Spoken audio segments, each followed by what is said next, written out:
अहम ख़बर अव्हांखे ॾियूं। इलेक्शन कमीशन जे 20 तकनि ते चूंडनि जे फार्म 47 जा नतीजा जारी कया विया आहिनि।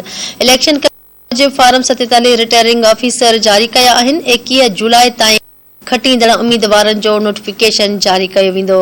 गैर हतमी सरकारी नतीजनि मूजिबि पीटीआई 15 सीटुनि ते कामयाबी माणी आहे। सीटुनि ते नून लीग ऐं हिक ते आज़ाद उम्मीदवार कामयाब थियो आहे।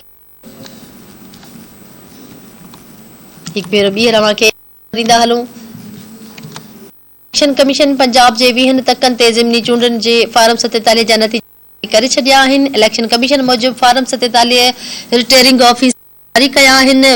21 जुलाई ताईं खटींदड़ उम्मीदवारनि जो नोटिफिकेशन जारी कयो वेंदो। गैर हतमी गैर सरकारी नतीजनि मूजिबि पीटीआई 15 कामयाब माणी आहे। 4 सीटुनि ते नून लीग ऐं हिक ते आज़ाद उम्मीदवार कामयाब थियो आहे।